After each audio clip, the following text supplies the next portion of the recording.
Alors, bienvenue à notre première conférence du think tank numéro 2, donc Hommes, Femmes, Acteurs de l'égalité.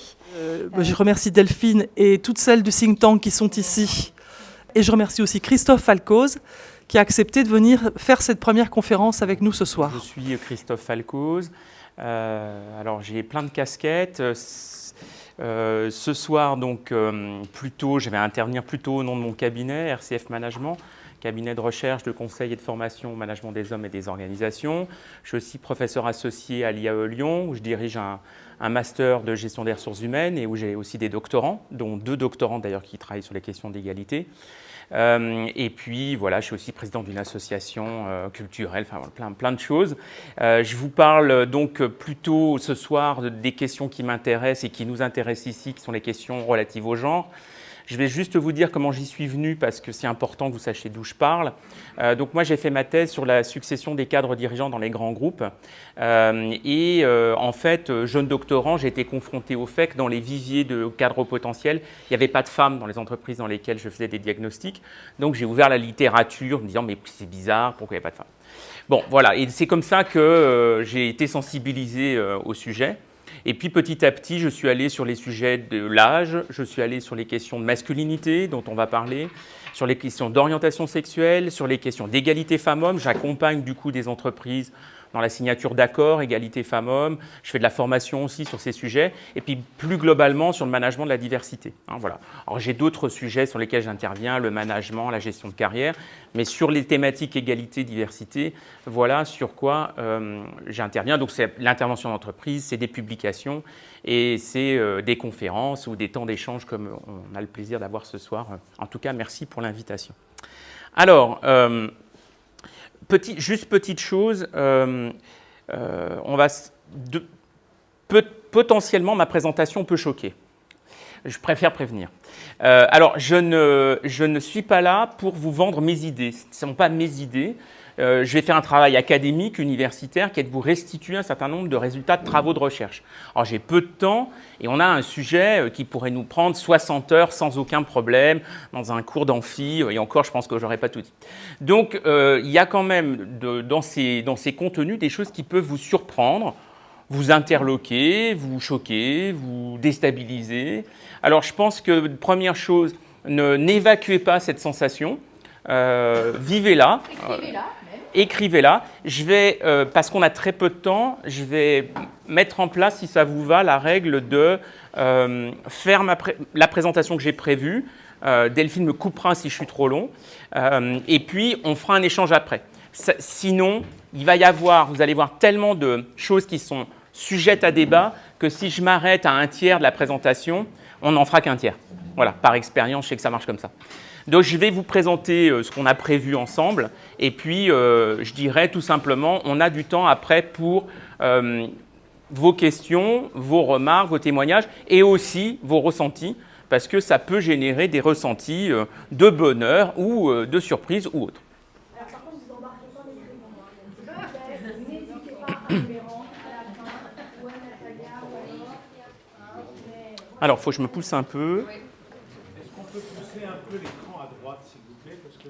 Non, mais ce que je vais faire, vous allez voir déjà, je vais descendre déjà pour commencer.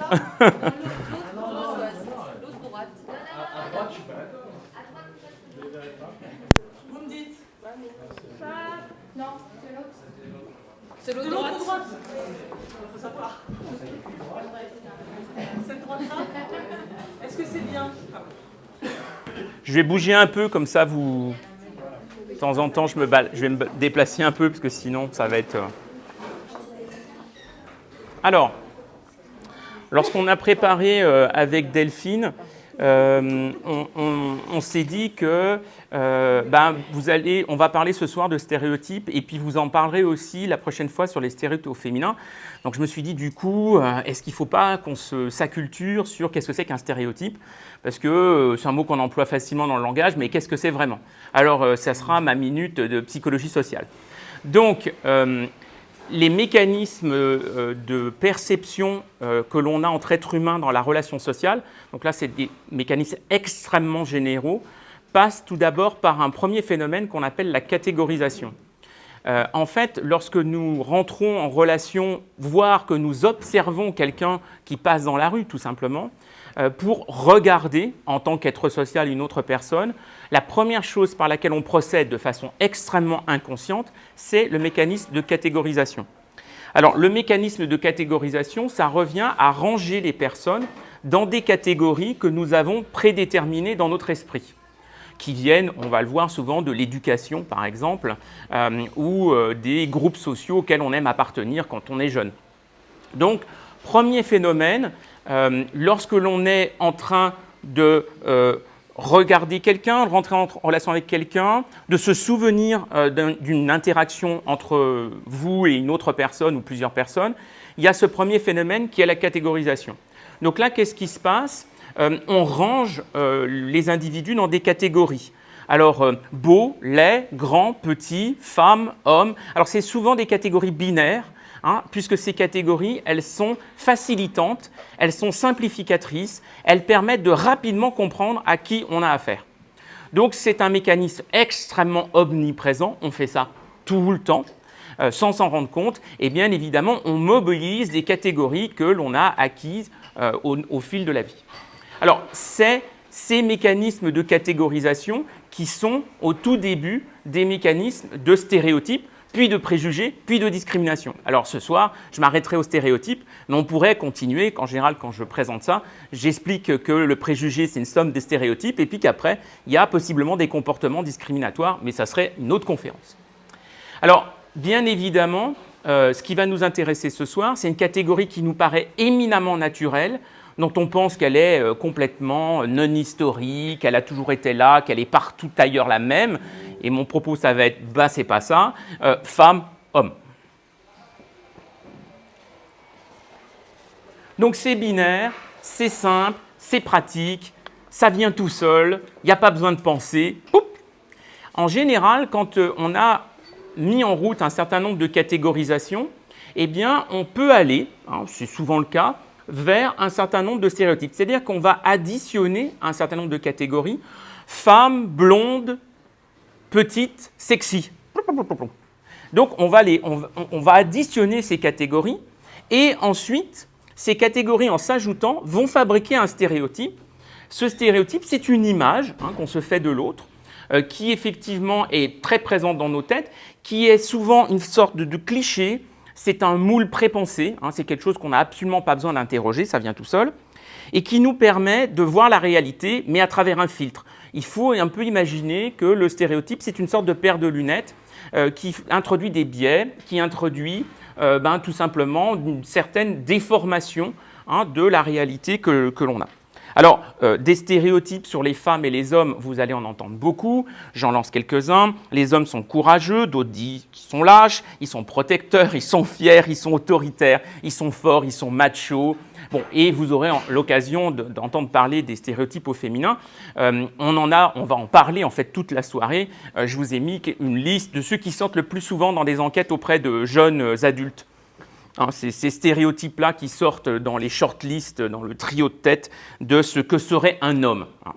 Donc ces stéréotypes, vous voyez, c'est vraiment une façon de regarder et c'est quelque chose, bien évidemment, qui est extrêmement puissant. Alors justement, et j'en terminerai avec ça, parce que sinon c'est souvent très long. Alors ces stéréotypes, d'abord, on en a tous, on en a toutes. Je travaille depuis des années sur ce sujet, j'en ai. Ils s'expriment, alors bon, moi j'ai l'habitude, je les regarde traverser mon esprit ou quand je les verbalise, ou je les freine quand je sens qu'ils viennent avant qu'ils soient complètement verbalisés. Mais il est clair que de toute façon, je ne peux même pas prétendre, si je travaille 20 ans sur le sujet, les enlever complètement. On en a, ce serait un exercice très difficile qu'on pourrait faire ensemble, qui serait d'imaginer ce que serait une relation sociale sans catégorisation et sans stéréotype. Alors, je vais quand même le faire parce que ça sera un moment un peu de science-fiction. Imaginons que nous nous rencontrons, je suis dans un couloir, nous sommes dans le même couloir, j'avance et vous venez vers moi, et que je n'ai aucun stéréotype, aucune catégorie préétablie. Bien en fait, le fait même de se croiser nous prendrait des heures. Parce que qui est cette personne? Est-ce un être humain? Que me veut-elle? Pourquoi va-t-elle là? D'où vient-elle? Enfin, on aurait des milliards de questions. Or, je suis dans un couloir qui est d'un endroit bien, d'une institution tatata. Elle est bien habillée dans des tenues qui immédiatement m'envoient des signaux que c'est une personne rassurante socialement. Je ne la sens pas agressive dans sa posture physique. Enfin, vous imaginez. Tout ça, c'est des catégorisations et c'est parfois aussi des stéréotypes. Donc, en fait, on en a besoin pour faciliter la relation sociale. Sauf que des fois, ça ne fait pas que la facilité. Et c'est un peu ça qui va nous préoccuper. Alors, ils sont culturels. Ces stéréotypes qu'on va travailler sont très différents d'une culture à l'autre. Donc, je vais avoir tendance ce soir à me centrer sur des présentations un peu occidentales. Mais bien évidemment, si on parle de l'homme au travail, au Japon, dans certains pays d'Afrique équatoriale, en Amérique du Sud et pas n'importe quelle partie d'Amérique du Sud, ça serait très, très différent. Bien sûr, ces stéréotypes sont largement non conscients, c'est-à-dire que, comme je vous l'ai indiqué, on n'a pas besoin de les convoquer, on n'a pas besoin d'y penser, ils viennent tout seuls. C'est aussi, alors ça c'est très intéressant, c'est qu'on peut avoir des stéréotypes sans vraiment y adhérer. Comme ils ne sont pas vraiment conscients, comme on ne les a pas vraiment réfléchis, eh bien des fois on les met en route, et puis en fait quand on s'en rend compte, des fois on se dit « mais pourquoi j'ai cette idée, c'est nul ?» Et on va interroger le pourquoi j'adhère à ce truc que je n'ai pas interrogé. Donc, c'est ce qui fait que c'est compliqué, les stéréotypes, parce que des fois, la prise de conscience des stéréotypes que l'on a, qui sont parfois même sur soi, des stéréotypes qu'on a sur soi-même, on peut en avoir aussi sur soi-même, une femme qui va penser que vraiment, il ne faut pas qu'elle se mette en avant, parce que bon, voilà. Eh bien, automatiquement, quand on les révèle à soi, c'est parfois assez violent. Bien sûr, on les diffuse malgré nous, c'est-à-dire qu'on va avoir une attitude. Alors, je vais prendre un exemple qui m'est arrivé. Je suis absolument désolé, c'est pas beau ce que je vais dire, mais ça m'est arrivé. Ça va être un gros jour de fatigue. Je faisais de la formation dans une entreprise très bien. J'ai fait 270 managers que j'ai vus passer, femmes et hommes. Et il y a à un moment des gens qui arrivent. C'était la première fois que je les vois. Et il y avait 3 messieurs qui avaient des cheveux bien blancs. Et pendant une fraction de seconde, j'ai pensé. Ils vont me foutre en l'air ma dynamique de groupe. Bon, évidemment, fraction de seconde suivante, je me suis dit, mais non, c'est super, je suis dans une entreprise qui forme les plus de 55 ans, il n'y en a quasiment plus en France, donc youpi. Voilà. Mais bien évidemment, si je m'étais pas rendu compte de cette phrase, je les aurais peut-être ostracisés, je les aurais peut-être moins pris en compte dans la formation, je les aurais peut-être pas regardés comme les autres, j'aurais peut-être été plus dur avec eux dans leur participation. Enfin, vous imaginez, et peut-être que du coup, par mes attitudes, j'aurais alimenté le stéréotype lié à l'âge. Alors, ces stéréotypes, ni vrais, ni faux, ni une erreur. C'est très important que vous puissiez vous dire que si un jour vous vous rendez compte de chez quelqu'un ou chez vous d'un stéréotype qui vous choque, qu'en fait, il ne faut surtout pas le juger. Parce qu'en fait, ces stéréotypes, ils sont là, ils sont très préconscients. Et en fait, c'est un biais de perception. C'est quelque chose qui grossit, détourne le regard, et c'est comme ça. Donc, il faut essayer, surtout quand on les travaille en groupe ou avec quelqu'un, il faut essayer d'éviter de les juger. Et dire « Ah, il n'est pas beau ton stéréotype, c'est nul, pourquoi tu penses comme ça ?» Non, il faut éviter ça. Parce qu'on en a tous. On est tous égaux face aux stéréotypes. Alors, par contre, ce qui est intéressant, c'est que les stéréotypes peuvent être positifs ou négatifs. Les femmes jeunes sont toutes belles.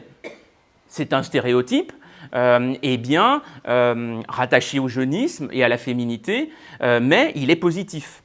Alors, en général, il y a beaucoup plus de stéréotypes positifs pour les groupes dominants et beaucoup plus de stéréotypes négatifs pour les groupes dominés.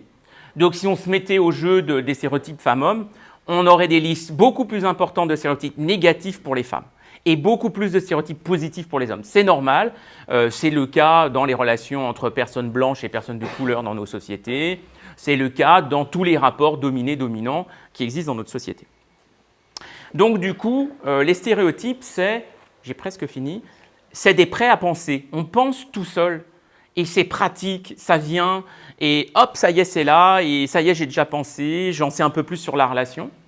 C'est très pratique aussi pour l'action, parce qu'effectivement, ça simplifie la relation et ça permet d'aller vers le même, par exemple. Oh tiens, il me ressemble, il me rassure, pof, je vais lui demander une clope. Et puis l'autre personne, j'aime pas sa façon d'être habillé, ça me rappelle des trucs bizarres. Il a un foulard rouge un peu John, ça doit être un sale gaucho avec son jean troué. Ah, quelle horreur. Bon, lui, je lui demanderai pas de feu, par exemple. Vous voyez, hop. Donc ça permet d'aller demander à quelqu'un du feu et pas à un autre. Donc c'est très facile pour agir. Et puis, c'est des préjugés, vous l'aurez compris, ces stéréotypes, quand ils s'accumulent sur quelqu'un, eh bien, ça produit un jugement social, et un jugement social qui est potentiellement parfois très violent quand c'est un stéréotype négatif qui s'additionne à un autre stéréotype négatif.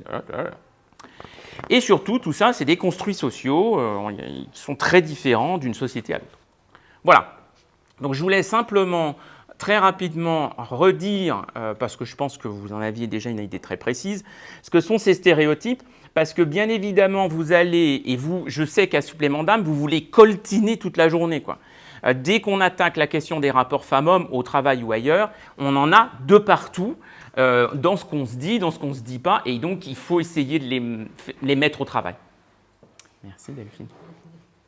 Alors, deuxième chose, dans les différentes conférences que vous allez avoir, il nous a semblé bon de revenir, alors là ça va être chaud, il faut le faire très vite, sur qu'est-ce que c'est que le genre. Alors, je le fais d'autant plus que, bien sûr, c'est votre sujet, parce que quand on parle de femmes et d'hommes, on est sur la question du genre, et puis aussi parce que, vous le savez, c'est extrêmement à la mode en ce moment, et qu'il y a des tensions sur le sujet, en particulier dans les milieux éducatifs, où visiblement certaines personnes ne veulent même plus voir le mot. Alors, bon, moi, je vais avoir une attitude tout simplement un peu plus, simple, qui est de dire qu'aujourd'hui, il y a des centaines, allez, des milliers, peut-être des dizaines de milliers d'ouvrages sur la théorie du genre, enfin les théories du genre, et que donc je vais essayer de vous en donner un tout petit aperçu rapide, parce que tout simplement ça existe, et je pense que ça mérite qu'on y regarde.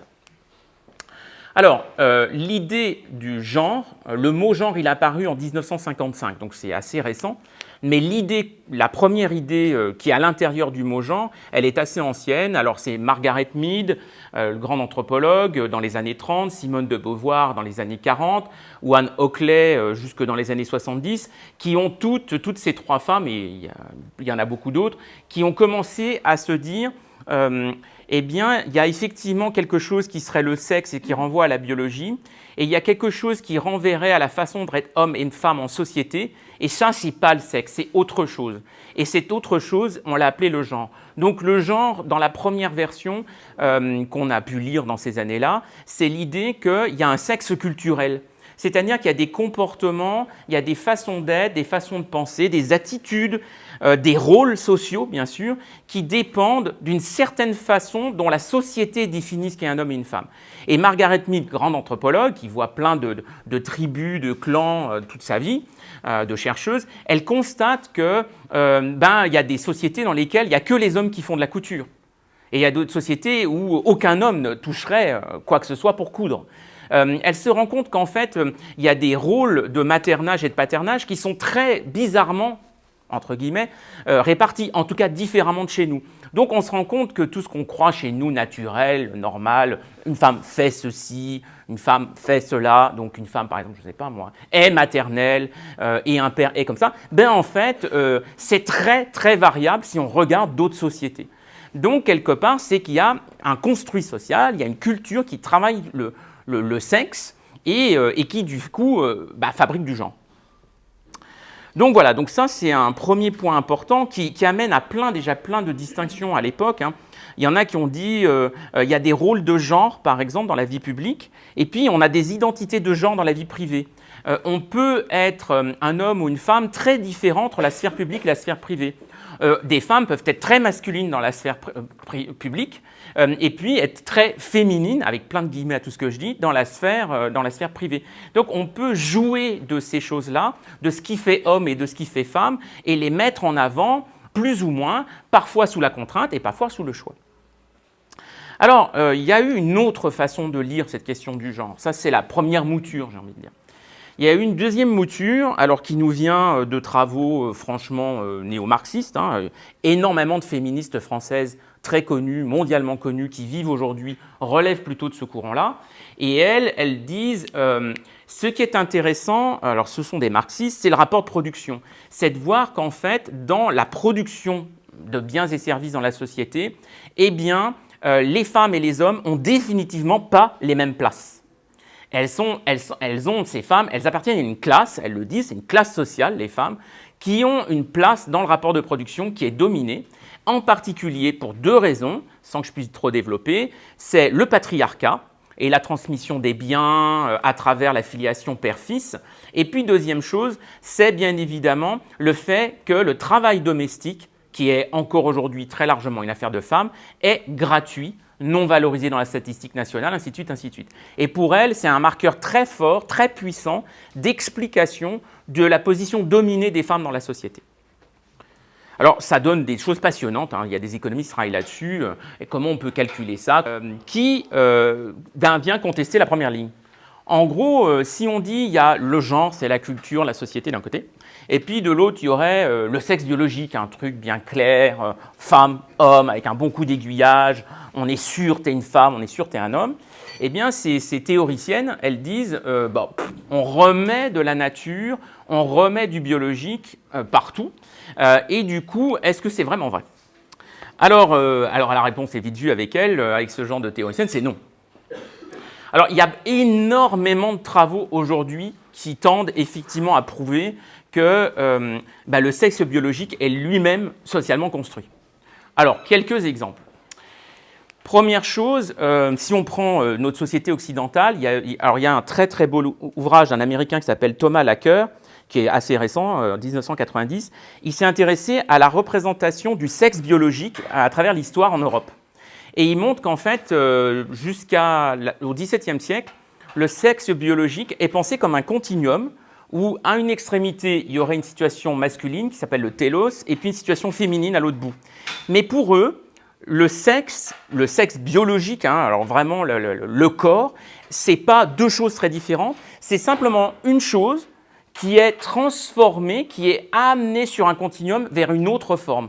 Donc jusqu'au XVIIe siècle, il n'y a pas, dans l'esprit des gens, femmes et hommes, deux catégories séparées. Il y a une catégorie, le sexe, et c'est une catégorie continue. Donc vous voyez, et ça a duré du début du Moyen-Âge jusqu'au début du XVIIIe siècle. Et puis au XVIIIe siècle, certainement avec l'essor de la médecine, on a décidé que c'était deux choses très différentes, incommensurables, non comparables, et on a commencé à construire ce binaire très fort femme-homme. Deuxième chose, les biologistes aujourd'hui nous disent quand même très clairement, on ne sait la plupart du temps pas dire si un individu est biologiquement un homme ou une femme. Alors pourquoi ? Parce que il y a le sexe génital, le sexe gonadique, donc les testicules et les ovaires, le sexe hormonal, le sexe chromosomique, et puis ensuite tous les attributs secondaires. Donc en fait, on a 5 caractéristiques pour déterminer biologiquement, avec plein de guillemets, ce qui fait homme et ce qui fait femme. Or, le gros problème, c'est que aujourd'hui, par exemple, si on prend que le chromosome, il y a des gens XY, il y a des gens XX, XXXX, XYYY, YYX, enfin je vous passe toutes les formules que la nature a inventées, et on trouve aujourd'hui facilement 10% des individus qui sont autre chose que XX ou XY. Donc, et je peux vous faire la démonstration sur l'hormonal, le gonadique, où il n'y a pas les bonnes hormones au bon endroit, pas au dosage qu'on attend. Et donc, c'est parfois biologiquement, et les médecins le disent de plus en plus, quand il faut déterminer, alors il y a des endroits très marrants pour faire ça, les Jeux Olympiques, le sexe des sportifs. Quand il y a là il y a eu gros débat, quand il y a des situations d'intersexualité, ce qu'on appelait avant l'hermaphrodisme, le mot genre a été inventé pour ça d'ailleurs, hein, pour décrire les situations des personnes intersexuées, des personnes, des bébés quand ils naissent, où on va regarder ces 5 caractéristiques, enfin les 4 premières, parce que l'individu n'est pas encore mature, et là, c'est très indéterminé. Il y a un peu de ce qui fait soi-disant femme, et il y a un peu de ce qui fait soi-disant homme. D'ailleurs, ce qui est tout à fait intéressant dans la situation de l'intersexualité, c'est que, alors c'est le cas en Occident, les médecins, lorsqu'un enfant naît, alors c'est à peu près 2% des naissances, un peu moins de 2% des naissances, quand un enfant naît avec des caractères sexuels pas très nets, on pratique une chirurgie d'assignation, c'est-à-dire qu'on choisit pour l'enfant le sexe qui devrait avoir un sexe bien clair. Vous voyez, pas un truc... voilà. Alors, ce qui est marrant, c'est que certains chercheurs sont mis à comparer ce qui faisait qu'on donnait le sexe d'homme ou le sexe de femme à ces bébés dans différents pays. Eh bien, si c'était biologique, on ferait tous pareil, sauf que si on regarde ce que font les Canadiens, les Français, les Italiens, les Japonais, des chirurgiens face à ces enfants, les critères scientifiques, avec plein de guillemets, qui leur permettent de dire « ce bébé intersexué, je vais en faire un garçon » ou « ce bébé intersexué, je vais en faire une femme » ne sont pas les mêmes. Donc, en Occident, on va avoir un critère très simple, c'est que c'est la capacité érectile et pénétrante qui va, si elle est là biologiquement, qui va faire qu'on va dire on va en faire un garçon. Et si l'appareil reproducteur est bien clair et qui permettra d'enfanter, on fera plutôt de cet enfant intersexué une femme. Et on retrouve là quand même la femme reproductrice et l'homme. Voilà. On retrouve du coup là des stéréotypes. Et certaines sociétés, quand elles font ces opérations-là, ne prennent pas du tout ces critères-là pour essayer d'assigner le sexe. Autre chose importante, bien sûr, par rapport à ça, c'est que il y a aussi la situation, alors ça, les chercheurs sur le genre aiment beaucoup l'intersexualité et le transsexualisme, non pas parce qu'ils trouvent ça génial, mais tout simplement parce que c'est des situations limites dans lesquelles on va observer les questions de genre qui sont tout le temps posées, parce qu'on a quelqu'un qui veut changer de sexe ou un enfant qui ne sait pas bien lequel il a dans un monde où le sexe est défini de façon très binaire. Et là, alors sans que je puisse vous développer, on voit effectivement énormément de travaux sur qu'est-ce que ressentent ces gens, quelles sont leurs identités, comment ils choisissent, pourquoi ils veulent aller vers l'autre sexe. Et là, effectivement, les questions de genre, chez ces gens-là, il suffit de les entendre parler, sont omniprésentes. Et cette question de la construction de son identité sexuelle est omniprésente. Donc eux, ils ne sont pas dans le biologique, ils sont en train de se dire qu'est-ce que je veux faire de mon corps et vers quoi je veux aller, qui me correspond psychologiquement, psychiquement. Et puis enfin, alors là aussi on pourrait en parler pendant des heures, aujourd'hui par exemple, il y a beaucoup de travaux sur la ménopause et le mot au Japon, alors il commence à exister puisque les labos sont à fond là-dessus, mais le mot ménopause n'existe pas en japonais et quand on demande à des femmes de plus de 45 ans dans des questionnaires très fréquents aux femmes quels sont vos problèmes de santé liés à votre âge, on demande 45, 50, 55, les transformations liées à la reproduction viennent en 10 ou 12e position. Chez les japonaises. Chez les occidentales, ça va venir très vite. Et du coup, jusqu'à il y a 2 ans, il n'y avait pas de médicament pour la ménopause au Japon. C'est en fait une maladie qui n'existe pas. Tout simplement. Pour terminer, effectivement, ce que nous disent aussi ces théoriciennes, parce qu'il y a principalement des femmes, mais aussi des hommes, c'est que la catégorie femme-homme telle qu'elle est construite aujourd'hui dans notre société depuis le milieu du XVIIIe siècle en Occident, on est à peu près là-dedans, donc ce qu'on va appeler une sorte de modernité du genre, eh bien, cette catégorie-là, elle est aussi très liée à la distinction très nette, là aussi, entre homosexualité et hétérosexualité, qui en fait assoit la différence femme-homme de façon très forte, mais je vais y revenir tout de suite. Alors du coup, j'y vais à grand, j'espère que je ne suis pas trop long, à grand coup de pinceau, parce qu'effectivement, derrière, il y a beaucoup de choses. Alors, du coup, il y a beaucoup de ces théoriciennes qui disent « Mais qu'est-ce que la femme ?» On pourrait faire exactement pareil pour « Qu'est-ce que l'homme ?» avec un L majuscule et un H majuscule, ou un L majuscule et un F majuscule. Et c'est vrai que beaucoup disent, et c'est déjà vrai dans les statistiques d'entreprise, moi je passe mon temps à le dire, il y a des femmes jeunes et âgées. Qu'est-ce que ça veut dire d'ailleurs? À quel âge on est âgé? Il y a des femmes noires, des femmes lesbiennes, des femmes handicapées, des femmes musulmanes, des femmes juives. On peut dire exactement la même chose pour les hommes. En fait, il y a une multitude de situations de vécu derrière ce mot, et effectivement, le mot femme, il cache une diversité, comme le mot homme, extrêmement forte. Et je pense, et certains l'ont très bien montré, derrière le mot homme, on a encore plus un effet de massification. On voit encore moins les différences. En fait, on commence dans la société à percevoir toute l'étendue des façons d'être une femme, mais je pense que pour ce qui est de la masculinité, enfin des hommes, pardon, eh bien, on a encore une vision très fermée. Un homme, c'est quelque chose de très précis et de très peu divers. Autre chose effectivement très importante, c'est de se dire, eh bien, au-delà du fait qu'on appartient à une catégorie femme-homme qui est peut-être liée à un sexe biologique et à des différences biologiques qui existent, ça, elles sont indéniables, elles sont bien là, eh bien, il faudrait parler de masculinité et de féminité, et donc avec plein de S partout, pour nous dire qu'en fait, un homme qui est de sexe biologique homme peut contenir en lui certaines façons d'être masculin, mais aussi certaines façons d'être féminin. Et pareil pour les femmes. Et donc, je vais très vite glisser à « mais quel genre de masculinité il existe ?» Et vous verrez certainement la prochaine fois quel genre de féminité il existe. Alors, juste encore une chose. Simone de Beauvoir a dit en 1949 « on ne naît pas femme, on le devient ». Alors, je vais partir de l'idée qu'on ne naît pas homme, on le devient. C'est exactement pareil, tout ça est très dialectique. Et un autre anthropologue a fait un très très beau concept, il appelle ça la maison des hommes. Alors, il en a observé plein. En fait, il semblerait, et c'est assez partagé sur l'ensemble de la planète, alors pas partout, mais quand même vraiment presque partout, pour fabriquer un homme, eh bien, il y a besoin de mettre les hommes au même endroit, dans des endroits donc homosociaux, unisexes, où on va leur apprendre à être des hommes. Et les anthropologues en ont trouvé plein de sociétés, un peu de toute forme de développement et sur tout lieu, construisent des moments importants. Alors, pensez par exemple à ce qu'était le service militaire, qui sont des moments où on est entre hommes et on apprend à être un mec. Et c'est ça qu'on va regarder.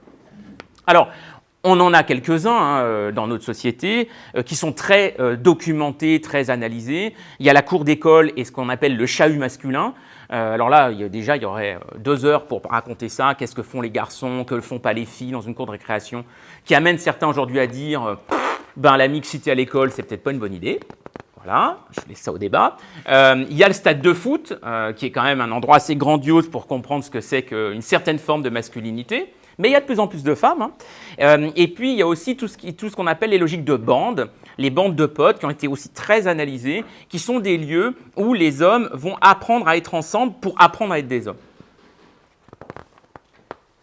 Alors, je fais des petits parallèles. Le comité de carrière, le comité exécutif, voilà, des lieux entre hommes, on est entre hommes et on reproduit un certain modèle de la masculinité.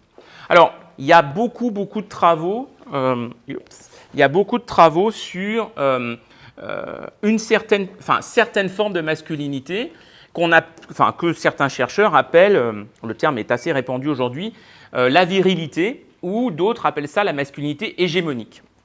Alors, qu'on soit bien d'accord, tous les hommes ne sont pas comme ça. Certaines femmes sont complètement là-dedans, et certains hommes, comme beaucoup de femmes à mon avis, ne sont pas bien avec ce que je vais dire. On est clair, parce que je préfère dégoupiller tout de suite. Alors, première chose, ce qui est très typiquement masculin, c'est que... Pas de réagir, sur les petits carnets. Je peux te dire, ça gratte. Donc, du coup, première chose, il y a l'impératif de prouver qu'on en est.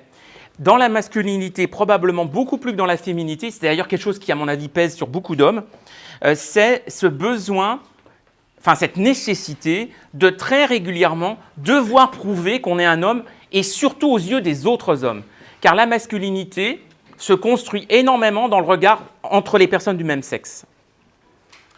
Deuxième chose, là aussi, alors des milliers de pages, ou bien plus que ça, montrent que il est très important à certains moments de la vie des garçons d'être surtout pas comme une femme et surtout pas comme un homosexuel.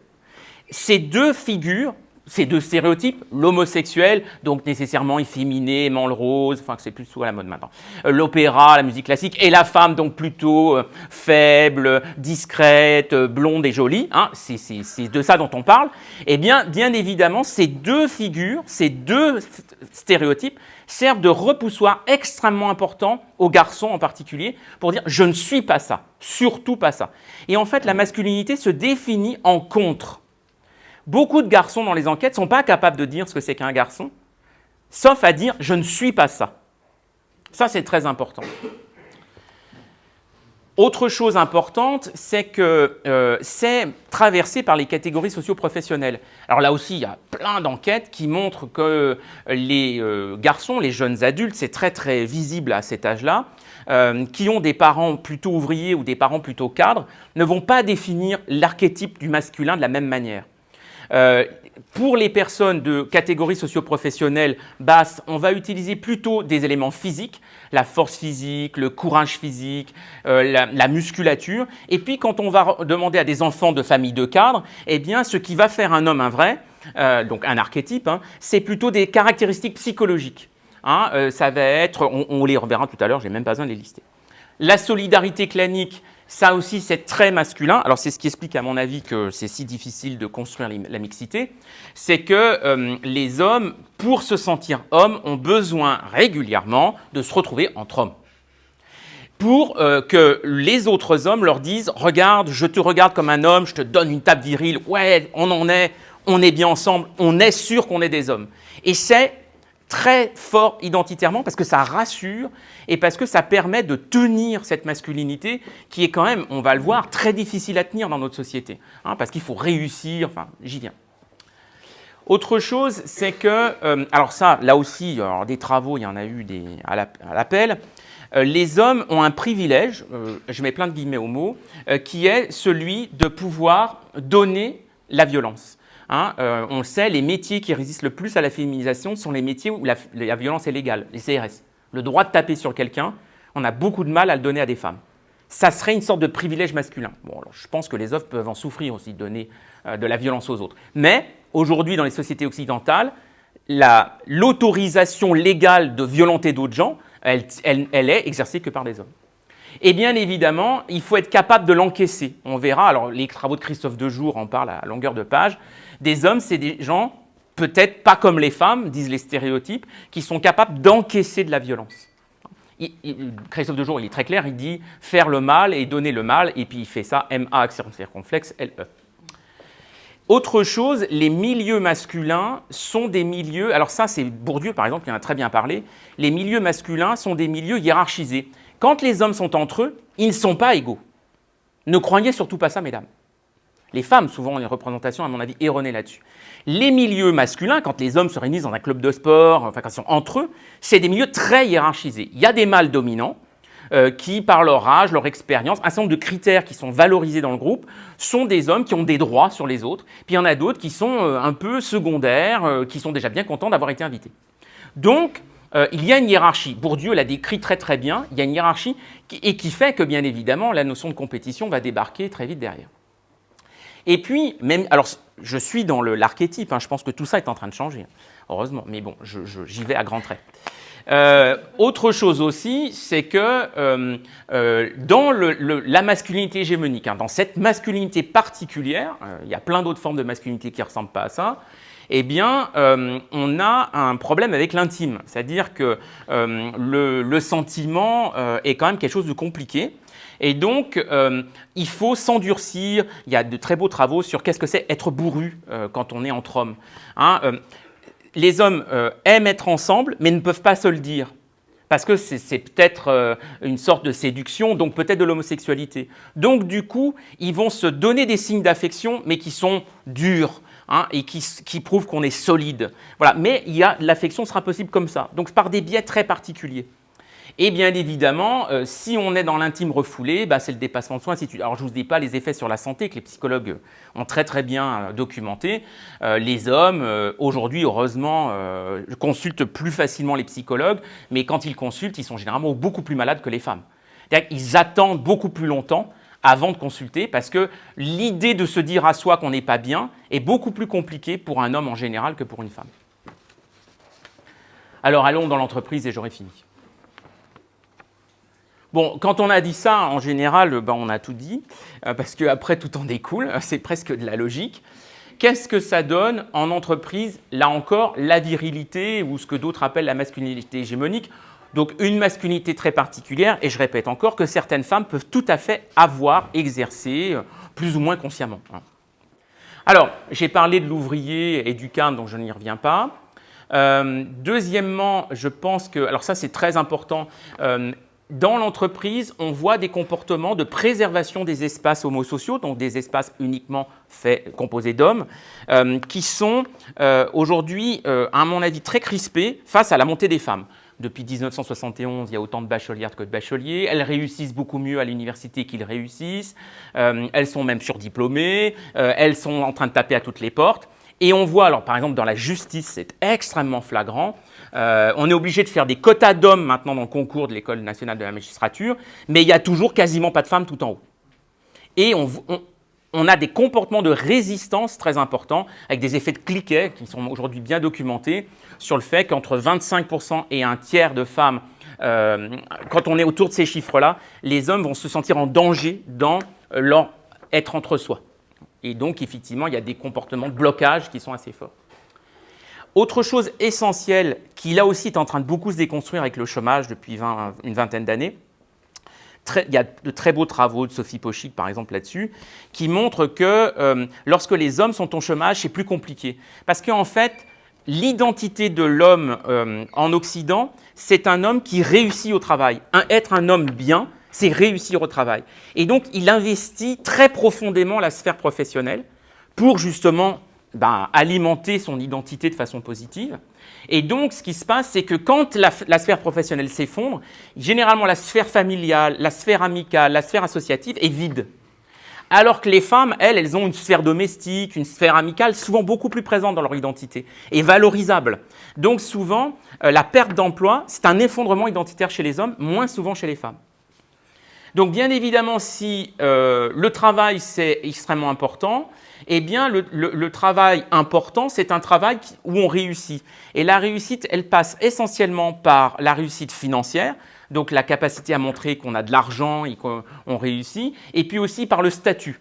Donc les logiques de course au statut, de course à l'argent et de course au symbole du pouvoir, moi j'ai fait beaucoup de formations sur la symbolique du pouvoir dans le management, c'est très fort. C'est-à-dire qu'effectivement, les hommes, comme toute la société leur dit, il faut réussir, il faut que tu sois bon, et il faut que tu montres que tu as réussi, eh bien, logiquement, on fait tous pareil, si on est dans ce moule-là, on va à la recherche de ces signaux, et les symboles du pouvoir, le BlackBerry, la place réservée, l'ascenseur privé, le dernier étage, le fauteuil en cuir, sont des signes importants qui viennent alimenter l'identité de cet homme masculin hégémonique qui a réussi.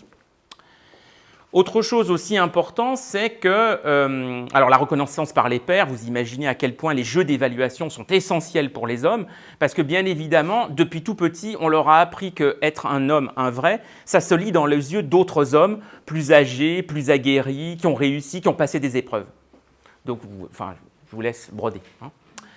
Autre chose qui a été très bien décrite par une femme dans un article de Télérama, c'était magnifiquement décrit par une journaliste, qui dit, et elle s'est très étayée par la littérature, comme les hommes, ils ont du mal à être complètement sujets, complètement en lien avec leurs émotions, complètement dans le jeu, ils sont beaucoup dans le jeu. Ils transforment tout en objet, en chiffres, en reporting, en tableaux, tout devient objet, et ils jouent avec ces objets, et ils jouent avec des règles.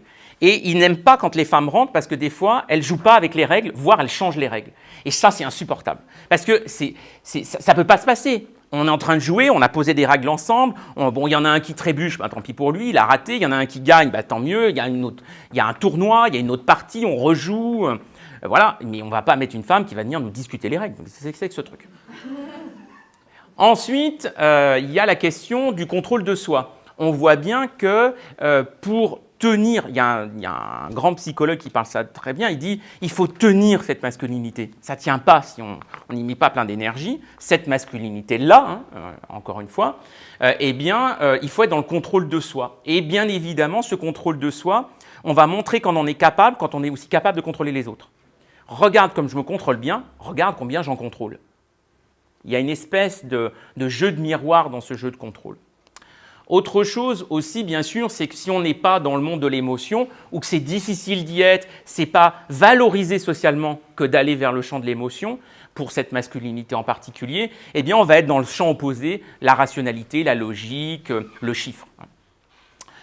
Alors ça aussi, Christophe Dejour l'a très très bien décrit, je ne peux pas trop développer parce que ça nous emmènerait très loin. Il a décrit le comportement normopathe du cadre, qui est effectivement un individu qui, pour tenir ces exigences qui pèsent dans la société sur lui, va être extrêmement conformiste au travail et va accepter les choses qu'on lui dit de faire tant que ça lui permet de rester dans le système et d'y monter. Et on sait, aujourd'hui c'est bien documenté, la souffrance de certains hommes qui se sont retrouvés à devoir harceler, à devoir discriminer, parce que tout simplement il fallait tenir dans le système. Et effectivement, quand ils s'en rendent compte, c'est souvent extrêmement violent. Ça l'est aussi pour les femmes, mais ça passe par d'autres biais. Autre chose importante, bien sûr, c'est que les logiques de compétition dans cette hiérarchie masculine sont fortes et que dans l'entreprise, ce qu'il incarne, c'est la logique de la carrière. Alors, il y a un très vieux modèle qui est très utilisé en gestion des ressources humaines, qui est le modèle du tournoi, pour expliquer comment ça fonctionne, les carrières dans l'entreprise. Bon, bah voilà, le mot, enfin, vous pensez à un tournoi de tennis, j'ai pas besoin d'aller plus loin. Ça fonctionne comme ça. Donc, il y a ceux qui rentrent directement, il y a ceux qui rentrent par les qualifications. Et puis après, il y a des tournois. Et puis, il y a ceux qui perdent, il y a ceux qui gagnent. Et puis, il y a la tête de tableau. Enfin, la métaphore marche très, très bien. Il y a d'autres travaux aussi qui montrent que cette logique de rapport entre hommes peut, alors je sais que ça va beaucoup choquer, peut passer par de la séduction. Il y a des travaux très précis où on fait des photographies, des changements de vêtements, de sourires, de présentation de soi, de coiffure d'hommes en position de pouvoir, et on regarde s'ils sont en miroir avec généralement le PDG. Et en fait, on se rend compte qu'il y a des hommes qui peuvent jouer à ce jeu d'un mimétisme permanent avec les dirigeants et qui vont mettre des cravates bleues parce que le patron il aime mieux le bleu, qui vont aller faire un costard chez tel tailleur parce que c'est bien. Et en fait, ça passe par un jeu de séduction, c'est regarde, je suis comme toi, j'apprécie donc comme tu es et j'essaye de te ressembler. Ce qui est quand même le début de la séduction, quoi qu'on en dise. Ensuite, bien sûr, dans cette violence, j'ai plus que 2 lignes, top, je pose. Dans cette violence qui peut s'organiser dans l'entreprise, je vous l'ai dit, il faut savoir se taire, savoir licencier, savoir plier, savoir se soumettre pour un jour accéder à un poste plus élevé et à ce moment-là, être soi-même en capacité de dire tu dois licencier, tu dois faire ça. C'est le fameux jeu que Christophe Dejour a bien décrit. Et puis alors là, c'est la partie dont moi je me suis un peu plus occupé, puis qui vous regarde beaucoup, c'est que le manager, le cadre, le leader, l'ingénieur, l'entrepreneur, ce ne sont pas des mots neutres du tout, ils sont genrés. Il y a tout un tas de travaux aujourd'hui pour savoir qui a écrit sur l'entrepreneuriat, qui sont les entrepreneurs. Les hommes et les femmes, lorsqu'on leur demande dans des questionnaires « c'est quoi pour vous un bon entrepreneur ?» Eh bien, on a des adjectifs qui sortent et ces adjectifs, ils sont très connotés et ils sont souvent assez liés à cette masculinité hégémonique. Alors, pas complètement. Hein. Dans la figure de l'entrepreneur, par exemple, on va trouver le côté un peu brise-règle qui n'existe pas dans cette masculinité-là. Donc, ce n'est pas exactement la même, mais il y a certaines caractéristiques qui sont ici, qui sont complètement présentes dans la logique de ce que serait dans la société un bon entrepreneur, ce qui fait probablement que certaines femmes et certains hommes ne s'y retrouvent pas, parce qu'effectivement, c'est très stéréotypé, une fois encore. Bien, je m'arrête là, parce que sinon, il n'y en a pas des heures. Stop.